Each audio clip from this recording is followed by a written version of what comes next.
It's showtime, it's yo time. It's game time, it's go time. You got one shot at a gold mine.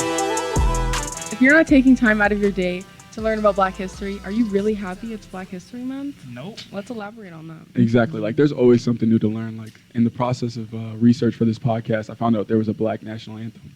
Oh, wow. Yeah. But yes, guys, it's finally Black History Month. I could scream, but like my ancestors probably want me to, but I'm not gonna do it. Not today, at least. Not today. But I'm Devon Land, the senior at DMLK, where we kicked off Black History Month with the cha-cha slide. Cha-cha? Hey. Oh, nah. You did not dance that day.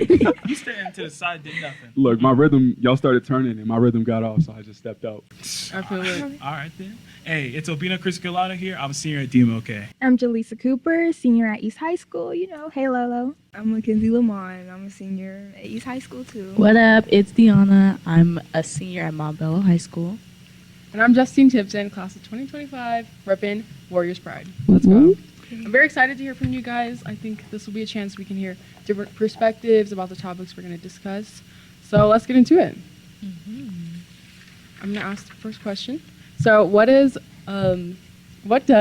Black Voices in Color podcast mean to you? Or how do you plan to use this platform, to talk about your issues? I'll start off with that. To me, the Black and Voice in Color podcast provide me an opportunity to step out of my comfort zone because I want to be comfortable being uncomfortable so I can challenge myself in the process so that I can be able to showcase my skills but also leave a mark on the world because that's something I'm about. And that reminded me of a quote that MLK said. I think it went off by that a man should do his work so well that the living, the dead, and the unborn can do it no better. And that's something I strive to strive for excellence in that. I love that. I love that for you. Thank you. I think the Black Colors and Voice podcast is just really a place for Black students to come together and share our similar experiences or even different experiences that we've all seen out in the world or at school or anything like that. So. Yeah, but the Black Student and Voice podcast for me, I didn't know what I was stepping into when I came into doing this. But knowing this knowledge that we're studying and gaining, I feel more comfortable being able to get on this platform and being able to share the point of view of a Black individual. Definitely. Yes. Exactly. You're speaking. Okay. Don't play with Jaleesa. Preaching. No, yeah, I agree. I think we can use this platform to set a new standard, especially for this month, what Black History Month means to us, as well as other things. We can reset stereotypes or even improve our mindsets as teens, not only for Black students in DPS, but people outside of that. Definitely. Absolutely. Black Voices in Color, being in this podcast for 2 years has helped me become more confident with myself as a young Black individual. Last year, I was so scared to talk about Black topics because it was always a fear of, oh, well, what if somebody else gets offended? But it's this is your life. This is my truth. This is what I'm speaking. That's So if you get offended, then you don't want to listen. That's what that is. Exactly. And I definitely feel this is a safe space for Black students to have those conversations you never really get the opportunity to have in school. Out of what she said, fear of just getting shut out or ostracized. But today, as I mentioned briefly before, is our Black History Month special episode. Whoop, whoop. So we're gonna jump right in. What does Black history mean to y'all? Black History Month is really just about celebration of Black people everywhere, across the world, not even just America. So I just feel we shouldn't focus on traumatic things that we've experienced. Because in my experience, around Black History Month, that's all I would hear about is all the things that we went through and all the things that brought us down. But why not talk about stuff that brought us up? Why not talk about stuff that why not talk about stuff that we enjoy doing? Celebrate our culture, not our tragedies, our traumas. And I love that you said that because I feel it goes unnoticed. All of the successful people that we do have in our community, and don't get me wrong, they should be educated on the history that we've been through. But there's a positive side to it. Exactly. I love that we have a month to celebrate ourselves and we're able to I'm Black, I'm here, you know what I'm saying? Exactly. And then on the other side, we're Black every day, so we're always celebrating. Come on. Exactly. Yes. I love being able to celebrate my Blackness because, like, I'm a beautiful Black young woman, and I can proudly say that. And I'm like, I love being able to say that. Like, Exactly. I don't know. I just love being able to say, like, yes, I'm here and I'm Black, and I love that I'm Black. And I love that we celebrate our Black people. Like, we don't just celebrate our Black people in Black History Month. We celebrate it all the time, but when we do celebrate in Black History Month, it means so much more. Like, we actually, no one can sit there and be like, oh, y'all need to stop celebrating because we got a whole month for it. So it's like, Right. Everybody's Yeah, celebrating exactly. us too. Yeah, and like just what Black history has mean to me is just celebration, a time of joy, and just like acknowledging our ancestors and the battle scars that they have gained, have gotten, to just the battle scars that they have got. Like, and we have to acknowledge that, and I want us to acknowledge it through like books and just acknowledgement in general. So, Like yeah. educating. Exactly. Yeah, I feel it. And I totally agree with you, Mackenzie, about like acknowledging our not our battle scars, but like not the trauma. Like, we should be able to like, Like accept Oh. the scars and like, exactly, like just like, yeah.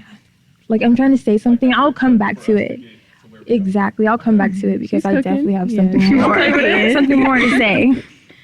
So for me, Black History Month meant like an important time to like not only educate ourselves on our history, our culture, and traditions, of course, but also that if we don't educate ourselves, that's when we run into the trouble of, you know, misinformation, lies parading around our lives, saying that the lies that we don't got history, even though we got plenty of it. And it reminds me of a quote.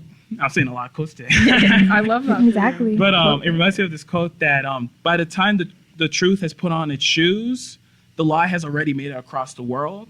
So to me, that meant that that even though we hear this and this and this, we shouldn't be quick to all this information. We should be able to put on our thinking hats Yeah. and start Gotta use searching them. for that truth. Definitely. And but I feel like this reminds me of that.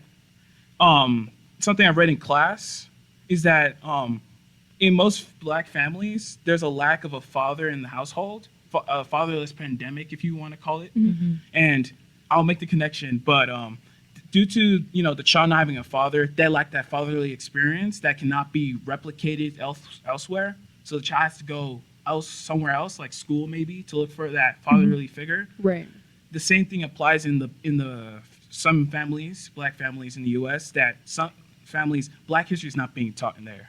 Right. And children have to rely on school to learn about their history. Right. And school, either it does it perfect or not, it shouldn't have to get to that point. It should be taught in the household, not outside of it. Yeah. Yeah, That's like generational misinformation. Yeah. Like, Right. It's not just like the father, like it's mothers and fathers and their mothers and fathers who have been miseducated over hundreds of years. Okay, Yeah. okay. So do you guys think like now it's our job to educate ourselves and then maybe even Yeah. educate our family too? Definitely. I feel like it Yeah. should start in the community so that we feel proud enough to celebrate our culture, and so that other minorities can like listen and just agree upon that. So it Yeah. just Definitely. start in the community, the Black communities. like what Obina said, with educating ourselves, I think sometimes a lot of people tend to focus on like a lot of materialistic things. Yeah. Like, do I have the latest stuff on, all of that, instead of like focus on our history and like what we do. Right. Speaking of, I don't think you got to share what. Oh, yeah. Yeah. Oh, Like what yeah, it meant to sorry. you. So for me, I just think it's like taking time to celebrate our Black accomplishments, Yeah. but not just like, like the civil rights movement, slavery, getting out of slavery is what I try to say. But specifically like the ones that aren't taught in schools, like Charles Richard Drew, for example, he was a doctor during World War II, and he actually made a discovery that opened the first blood bank. So he wow. took plasma out of blood, and it preserved it longer somehow. Okay, Charles. Okay. Don't play with Charles. Yeah, he ended up saving thousands of lives in and out of World War II. And see, nobody knew that because they don't teach that. We don't talk about that. That part. I feel like, I think people would be surprised to know that Black History Month and other, Hispanic Heritage Month, AAPI Month, Native Americans were based on this model that we have, that Black History Month was, it would gain inspiration from that model. That's something I learned in class that was so inspirational. And that Carter G. Woodson started that movement, Black History Month, to be all about the truth and also spreading change and rebellion so that people know their history. Definitely. It's doctor, though. You can't forget the doctor. Oh, yeah. But yeah, Dr. Carter G. Woodson was the father of Black History Month. And he grew up in 1875, like just a decade after slavery. Yeah. But he was still able to go to Harvard and get his doctorate. So I know that's right. But his education was denied because his achievements weren't good enough to other people. So he had to like work twice as hard to kind of be recognized. definitely. And that's like the typical life of a Black man, of a Black person, period. Like you always have to Show up push best. yourself and work harder than everybody else. Go above and beyond. But I don't see it as a negative because it means that we have to outperform and even do even better, and that we have to be a leader in our communities. Definitely. Right. I agree with you. Sometimes I do feel like even though we do have to push ourselves harder, I feel like we shouldn't have to push ourselves harder. I feel like we should just be able to push. Definitely. Yeah, it's a bit disappointing to have to like overwork ourselves to and then to receive the bare minimum. Like, okay. But we're gonna have a guest, Miss Roberts, joining us. So I'm gonna give you some quick Black facts. Quick Black fact one is Denver related. So a Grammy-winning artist, Lecrae, graduated from DMLK. Period. As he should. Okay, but we got Pam Grier and Don Cheadle, so as angels. Just give us East some angels time. repping. Okay, Okay. give us some time. We'll see. We're still Marlene's gonna be the cooking. next We'll see. Either way, greatness has always come from us, like being able to look for a cause like more out there. Like, in Denver public schools, like our podcast streams on iTunes, Spotify, Amazon Music, and DPS YouTube channels. And also you can find links to what you have on the listening app on the Denver Public Schools podcast .buzzsprouts.com. This Black History Month, this conversation is going to get a little deep because unlike other cultures, Black people were stolen from Africa and enslaved in a country that doesn't define them and eliminates their contributions and makes billions of dollars off of it. So she can be called many different things: hardworking, determined, a little sassy, but Very much I won't go there. But personally, I look at her as a mentor. She's truly amazing, and she goes above and beyond with every kid she comes in contact with. And she's just an amazing person overall. Miss Roberts. Do not play with Miss Roberts. East High School leader. And she was the original members, helped the original members of the No Justice, No Peace podcast and helped them to get to, overall. Where they are now. Exactly, of the podcast. And she helped pass the resolution as well. So, Miss Roberts, thank you for being here. How are you doing today? It's so good to be here. I'm so proud of y'all. Thank you. Thank you. So I feel proud of loved y'all. and appreciated. So, can we just ask, what inspires you? What makes you so passionate about Black History Month?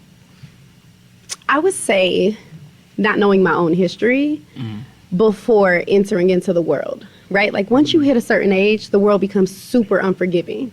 You don't get as many tries. And so you really begin to clean up stuff from not knowing who you are. And once you identify that, you're like, okay, let me put some boundaries in place. Let me put some rules in place because now I know who I am. I know my power and my voice. And your self-worth. And your self-worth, right? And so just being an educator, so I began in education because I went to college on a 3rd grade reading level. And I was like, nope, I'm going to make sure I challenge myself because I don't want other students who look like me to have the same experience without realizing I'm actually growing, or I actually went to school in Colorado and all of my students needed the same type of education, like that same type of nurturing and love. And so just wanting to ensure that they had that, right? They had that. They had the strategies that I taught myself when I was in college. They had the confidence. They had the work ethic, right? So building those parameters for them is my why. Just like allowing them to create and build futures to be well off in the long run. That's exactly it. Awesome. If I'm not wrong, you grew up in the South, right? I did. Smyrna, Georgia. Yes. Look at you remembering me. But what's the difference between the South and like, what differences do you see between like Denver and Georgia? Social norms, for sure. Social norms. And I would say like all of my educators were Black in the South. And so that was definitely different. There was this nurturing aspect and not like the savior aspect. Here, I definitely see the savior aspect, whereas there, it's that nurturer, like we love you, we're your aunties, your moms, your uncles, you know, we're all the things. And so you knew no matter where you went, that the village was truly there. I think like, well, going to DMLK and you were there, I feel like you guys definitely built that community. So like, I can say like, Oh, yes. yeah. Oh, yes. That's what makes DMLK such a special place to people, for students. Yeah. The community, right? Like they knew where the hub was. So absolutely. I'm glad we snatched her up and got her right. She created her own little space here. Exactly. I'm in her classroom every day. Every day. All periods and all. After school, I walk with her out the door. Yeah, Exactly. yeah, no, absolutely, and I love it, and I truly appreciate it. I want to say that I watched y'all's the last segment that you all did, and I'm extremely proud of the knowledge that you have. When you begin to know where you come from, right? Again, as you stated, no one can take your identity from you. It builds that self-worth. I am currently teaching African American literature, and one of the things that stuck with me that made me want to learn the novels and the authors is a quote that was, I'll be not you and your quotes, which I love, little mini philosopher over here. You want to hide something from a Black person, you put it in a book. Extremely disrespectful, right? Extremely disrespectful.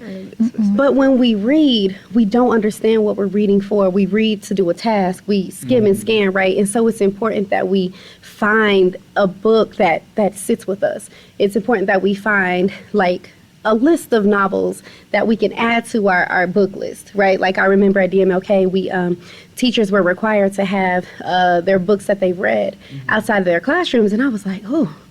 First year, my list had like one on it. And I was like, can I use the books that my kids read? I was teaching 7th grade. And I was like, okay, now you're being real childish, right? So then I said, let me up my book game. And so I make sure that my students have at least 5 novels read in the first semester. Whether or not we are diving deep into it, my expectation is that you're having conversations and you're well-versed on authors. But that's where our history started, right? Like that's where our history began to be noted, slave narratives, stories that are now being published, right? So that's where we get a lot of our information from. That's where that misinformation can't be misinformed because we know who wrote it, where it came from, and they trusted their words so much that they held them close. People couldn't, just like hair products now, we use shame word, right? People couldn't just buy their book and change their words, you know, so that's a lot of my why. Okay. That was so beautiful. That was so beautiful. Amazing. That really was. I feel like when you talked about the South, like how there's a strong, like, it's like a family. It reminds me of like going to Nigeria and how the minute I first time when I was like 4 years old, I went to Nigeria, stepped down. Everyone was like, yo, my brother, how you doing? And I was like, oh, okay. Like, I was like, wow, I already made friends.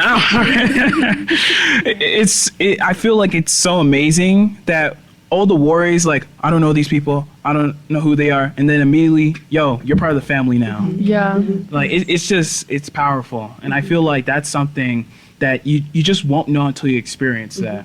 So you feel as though it's really different from the way it's like in America, just like. Yeah, I feel like because we all see each other as brothers and sisters, Exactly. because when you see someone as a stranger, you put them as, oh, we don't know them. But we like, all I need to know from you is that, yo, we can be chill, and that's all that is. That's all there is. Yeah, I have a question about love that. So I feel like there's obviously a culture shock when it comes to Black Americans versus African Americans. I wanted to know more about this. Anybody can answer this, but more about your experience. Like, do you feel like Africans identify like, or they relate more to like the Black struggle like in America, or are they just like, oh well, it's not my problem? Like, how do you feel about that? So, because I was, raised here in America, but I have two parents who were raised in, Nigeria, what they've taught me is that, they taught me that, being here in America, that being, the experiences that you're told, like, yo, you're Black, you're this, that the identity doesn't really stick, because in Nigeria, we all, some would say, oh, we look the same, but we differentiate each other based on our ethnicity, our tribe, and Right. it's like that kid from another neighborhood. Like we see each other as that, not by like skin color. That's an American thing. They would call that. And if that makes sense to you. Yeah, culture. I love that. And then to tie it back to Ms. Roberts, I noticed you mentioned your tribe. So what are like your tools that you're building for your tribe? Because I mean, like, you seem like a very resilient individual. And I love like your story about, educating and pushing more for yourself. So what are your tools like for building a tribe, I guess, at East High School? I'd say I bring in my upbringing. So in the South, like, we speak. Every student, I don't care who you are. Hello, how you doing? Good morning. Right? I speak to you. If you need something, I make sure that you know that I am a mandatory reporter, but I am a safe space. Just make sure that the information you give, right? So there is no stranger of a child. Culture. Yeah. We don't, in America, we don't have that. And I when you were speaking on this, Obina, it was like, us as Black people, us as African Americans, like, we're looking for culture. We're looking for, like, who are we? Because all of that was taken from us. Right. And so in the midst of our students in the schools, it's so disheartening to see the number of kids who aren't in class, who aren't doing what they're supposed to do, who aren't pushing themselves. But then it's like, can you blame them because they don't know who they are? They just know that they are here to get where they are trying to go, but it's still a little shaky, right? Yeah. So just framing it for them of like, today is the most important day of your life because you can't redo it. Any and everything you do today is going to be a stepping stone or a step back to what tomorrow looks like for you. And so making sure that they all know that, making sure that I'm sitting there and I'm being intentional around hearing, why aren't you going to class? Why are we doing this? Why aren't you putting your best foot forward with the assignments that you're submitting? Because your name is all you have, right? Like, your name is it. Yeah. Because we don't have that culture, right? Exactly. And even when you all talked about the household and it being on the families, you have to remember where our generation of parents are at right now, right? Like, they were in that middle generation of going to school and learning who they are. So yes, they should know it, absolutely. But the opportunities that you all have now, you probably are going to have to pour into your household. It's important that you're in class, that you're asking the questions, that you're using your technology to gain that knowledge, right? By way of also saying, I would be a mess not to say it. Carter G. Woodson, Black History Month was a week, and then it expanded to a month, right? Y'all know that, bro. Miss Dunn told y'all that. Now, don't look. She gonna be looking at y'all sideways. But again, using what we have, because now you can't say you didn't know. That's not an excuse. Exactly. Right? Like, you can't look at someone that looks like you and say they're a stranger because you know where you come from. Right? Like, regardless if it was a tribe or anything, 23andMe is a thing now. I don't know. I did take it, and I still look at it, and I be like, oh, really? That's where I'm at? I want to know more. That gives me pride, right? Yes, we are here. We are in America, but, like, America ain't got nothing on where I really come from. You know what I'm saying? So I want to instill that love and level of pride, that level of confidence in us. The world can tell us what we're supposed to be, but all those things change over months and weeks. Like, what is it? The fashion, all that, right? Like, that stuff is here and gone. Y'all pulling stuff that I used to wear, and I'll be like, really? You know? But yeah, so just ground yourself in who you are. Okay. Right? We shouldn't disregard ourselves. At all. No. Black is beautiful. Excellence is Black, right? Like, it is all the things. So, like, was that like the goal of the DC trip? Because I know you and Miss Grayson had planned like the first one. So, if you want to speak on that. So the DC trip, honestly, Dr. Brown, she said something so monumental. She always got a quote, but she said, when you go into things without an agenda, you can't be disappointed. And I thought about the DC trip, and I was like, I just knew it was a trip. I was chaperoning. I had all these responsibilities because I had a big old like list of kids. But like, I was like, yo, the authenticity of the learning, the tears that kids shed when they walked into that museum, going into that elevator and going down to the first floor, like the basement, like, oof. And we just allowed it to organically be a thing. We made sure it was a learning trip where y'all went with your notebooks and you reflected, and we were intentional around our time of the depth of what we were receiving. And so just allowing it to be organic, but the intentionality around, like, she is extremely, extremely strategic in what she does. And that's the beauty of her mind and how she works and organizes, right? And so to see everything come together with the students and living in their truth of, this is where I come from, this is my history, this is my culture, and allowing those conversations to happen was the most beautiful thing. And that was why I committed myself to doing this work. And I didn't want it to just be isolated to a set of students. Like, our district deserves these experiences for our kids. So I want to thank y'all so much for the work you put in, because those are some long hours. Y'all was in the chat like, look, it's 10 o'clock. Why are we still on this call? But this is why. This is why. Right? Like, it feels good. It's prideful to be able to say, I did that. Right? So I'm proud of y'all. Very proud. And I also wanted to say, like, about you being in the South, where you said all the teachers were Black, like everybody, it was like a family. Most of them.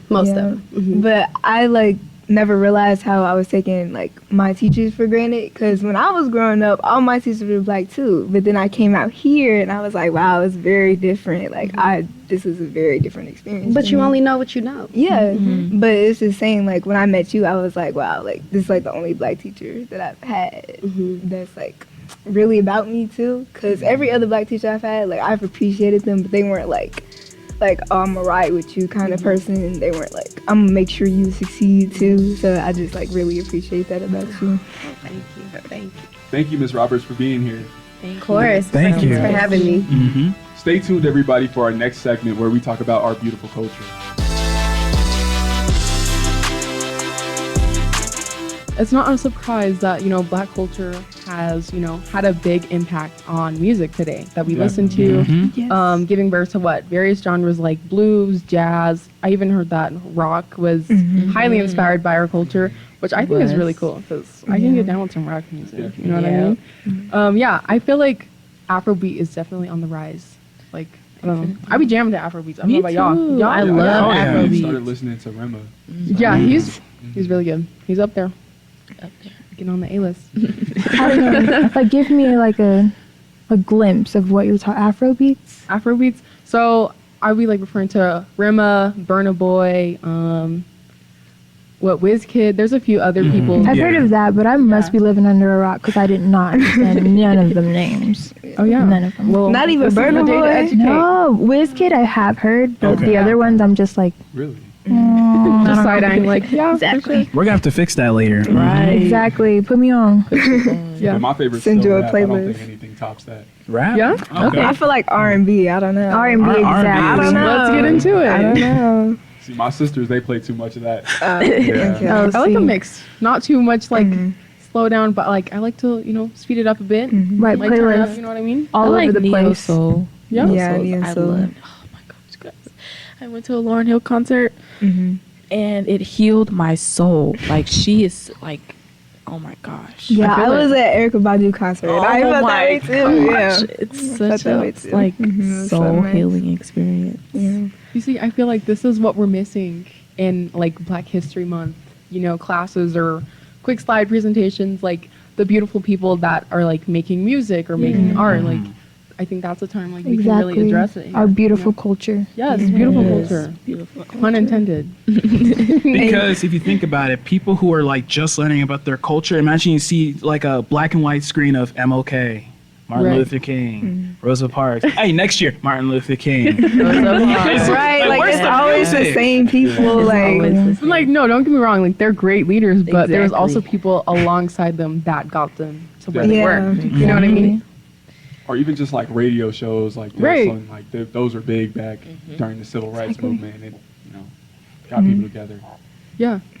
I feel like we should go a little bit more into AAVE. Yeah. And I know, Mackenzie, you're really The passionate Gen about Zs, this. like, because it Get gets into on my it. nerves. Like, every time I see something and they're like, oh, I just don't understand. Like, literally the other day, my math teacher put on a podcast for something about business. And the lady on the podcast was saying, oh, yeah, these Gen Z kids, I don't know what they're saying today. Like, all their slang. And the example she gave was go off.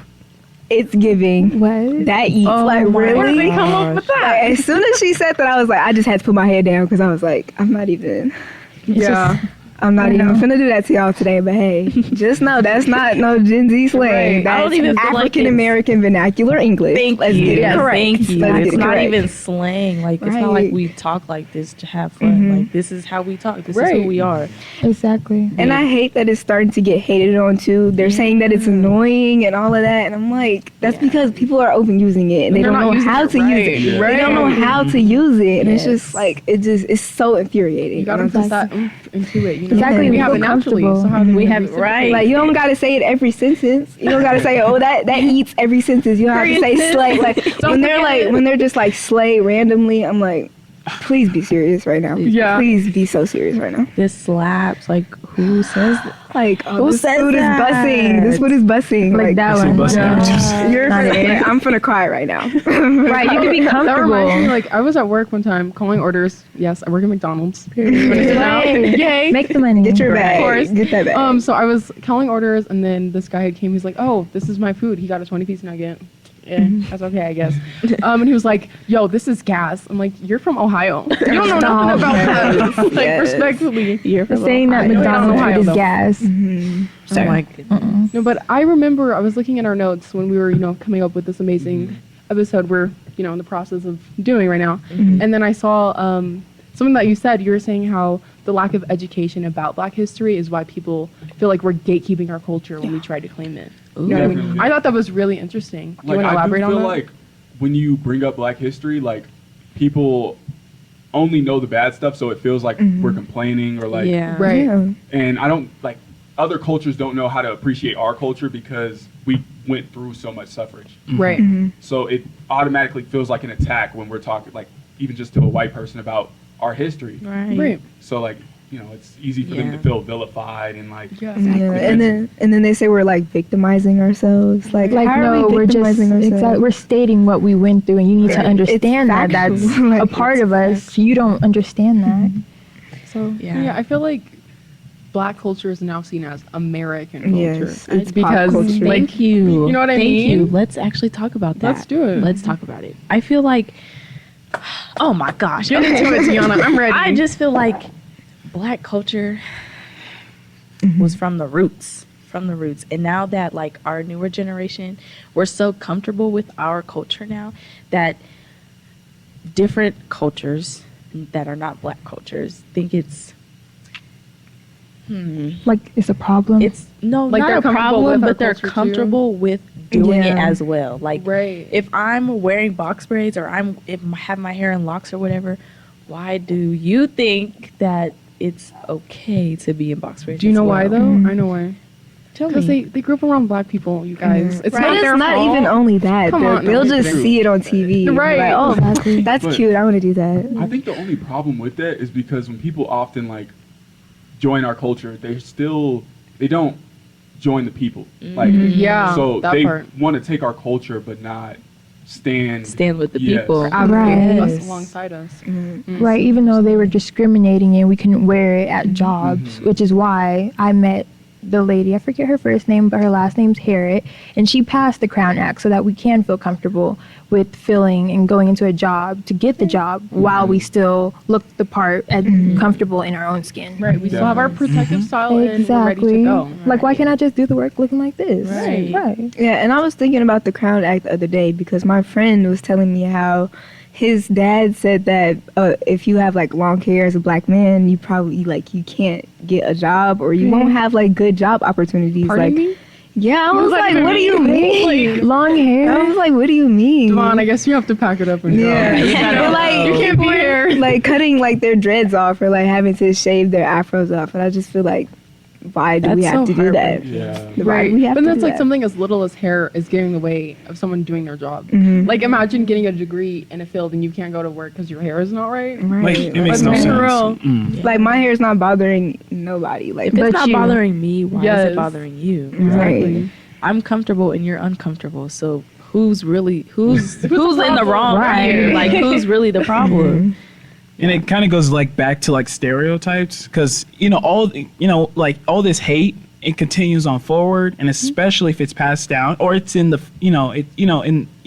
it depends on like where you're from, Right. because these stereotypes, you think it's just in my community it was okay, and then you start bringing that to other communities, like find out, oh shoot, that was wrong. Right. And people, instead of going to that, they're like, hey, I this is just who I am. I'm like, no, you've been taught something that you shouldn't have been, Right. but you think it, but instead of reflecting, you kind of starting to go a different path now. Right. They try to force you to do it differently when they need to change. Exactly. Like, and speaking of stereotypes, like the stereotype that black hair is just dirty or unkempt gets on my nerves too. my gosh. Like, you know how many like comments I would see about under a video of somebody with dreads or somebody with like box braids that they had in for a while. They'd be like, "Your hair is so nasty. Like, how do y'all do that? Like, you don't wash your hair for months. It must stink." It like, Literally, I had a. what? I remember I was in I don't Arizona, Mhm. and this white girl, like, she was sitting in front of me, and she turned around. I don't know how the conversation started, but she was friends with the guy next to me, and she had told me like, I was on my first set of locks, and it was a high top, so Oh. Oh, I know how that But- goes. She said like, she asked me how often I wash my hair, and like, she said her parents had told like her like dreads were dirty and this, that, and third. And at the time, like, I'm not who I am today, so like I kind of just let it slide. Right, because you didn't know. Yeah, like I didn't know to say I grew up with a white mother. Like I hadn't pushed myself to learn about my culture, so it was like Good for you. I let it kind of rub off. But like, there's not a day I don't think about it. Like I wish I would have said something. Right. I think we have a lot of moments like that. Yeah. But I'm glad that we're, getting older and educating ourselves on like what's okay and what's not okay. Like, yeah. And like, you guys do have locks. Like, I've heard that people take offense when people say dreadlocks. Is that I've true? heard about that too. Because it's like Well, something wrong, because it's like dreadful about it. So people sometimes just prefer locks. I just wanted clarification. Yeah, what do you guys on think that. about that? Personally, I don't feel any kind of way to it. I feel like it's been adapted in our culture to where it's a positive thing. Like Right. everybody knows when I say dreads, like I'm talking about like nobody takes negative offense. And, like Right. most people want dreads, so it's not like Right. Even people outside of our culture want dreads. Yeah. Like, It's I've seen them.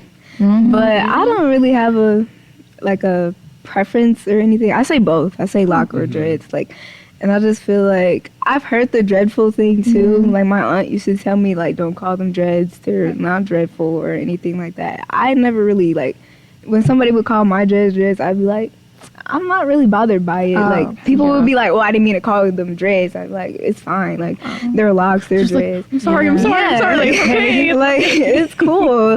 And then nobody says lockhead. Like you're not a lockhead. That's weird. I'm a dreadhead. I've never heard it. Actually. Right, I'm a dreadhead. So I don't know. Like just Blockhead just sounds like it's meant for something else. it depends Right. on the type of person. Yeah, and where they're from. Okay. I feel like that same way with like afros.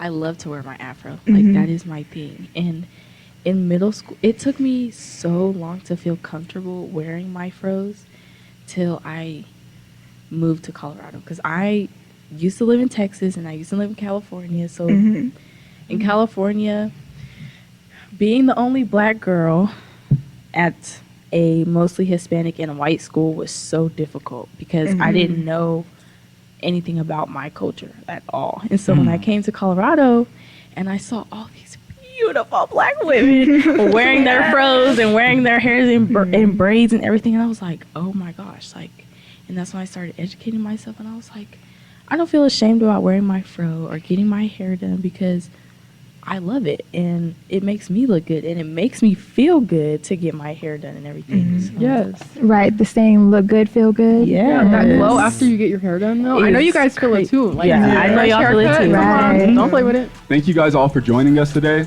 And be sure to check us out on Apple, Spotify, or just say, "Hey Alexa, play the new episode of the Black Voice in Color podcast." Bye, y'all. Bye. Toodaloo. Bye.